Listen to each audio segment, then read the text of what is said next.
mes išėjom nenusiteikę arba nelabai supratom, kas mūsų laukia, nors mes kalbėjom apie tai. Nelabai nusiteikę intensyvumui, kietam žaidimui. Per 2 minutės mes gavom 4 pražangas.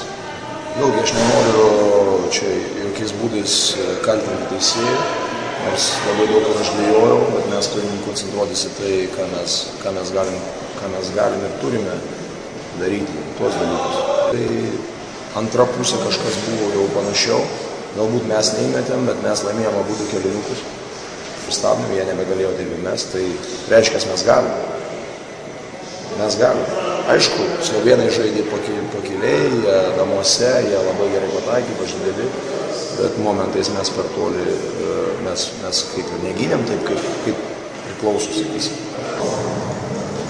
Atrodo smulkmenos, bet viskas susiveda į labai tai, kad mes pralošėm tą pirmą pusę su dideliu skirtumu. Ir po to jau, kaip pasakyti, ta komanda jinai žaidžia namuose, nėra taip leidžia prisimti, turi kažką tai daryti ekstra. Daug ką sakiau, bet jeigu suvesti tai, kad mes turim rodyti charakterį ir čia ne kažkokia tai taktika, ar kažkur tai yra mumise. Mes turim išeiti ir taškas po taško. Mes negalvokit, kad paimsim ir iš karto atmesim tą 20 taškų, bet mes turime tiesiog už kiekvieną tašką kovoti, kautis ir bandyti po truputį sumažinti tą skirtumą.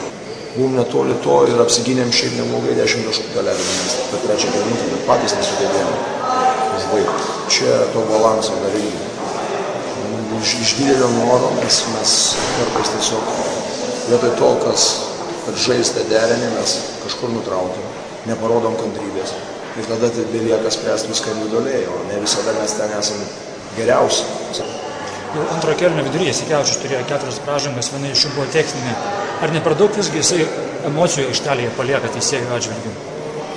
Kalbėjau ir aš apie šitą. Gal ir nuo jo prasidėjo, aš manau, jis visada emocingas žaidėjas ir jis visada, kaip pasakyti, visą savo karjerą turbūt toks buvo ir dabar paimti jam ir pakeisti per vieną vasarą turbūt nelabai pakeisim, bet aš manau, kad jis supranta reikšmę ir aš šiuo klausimu irgi pasakiau, kad kaip ten bebūtų, kaip jie beteisėjautų, mes turime koncentruotis į savo žaidimą. Nes iš tikrųjų galbūt ir buvo kažkur tas teisėjavimas, ten pašvietė, nepašvietė ir mumis išmušė iš vėžių. Mes ir taip pradėjome labai sunkiai ir ne su ta koncentracija. Ir dar šitie dalykai prisidėjo. Taip kad čia irgi geras signalas ir gera pamoka mums visiems. Kaip šiandien įvertintumėt Linkaičio vadovavimo komandai? Visai neblogai. Aš žiūrėjau, man atrodo, jis labai daug klaidų nepridarė ir šitos situacijos neblogai visai. Iki čempionato lieka lygiai savaitę, ar ne?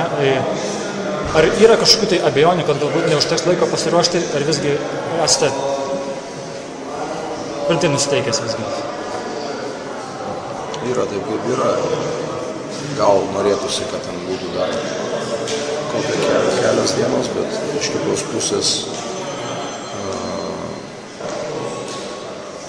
pusės jau, man atrodo, visi irgi tas laukimas irgi savotiškai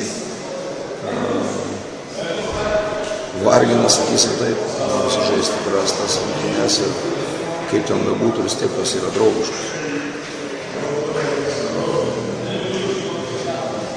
Gaila, kad taip tas toksai minusinis, sakysim, santykis. Bet kitas dalykas, pernykštį komandą mes surasdavom jėgų ir charakterio net iš to minuso išlipti.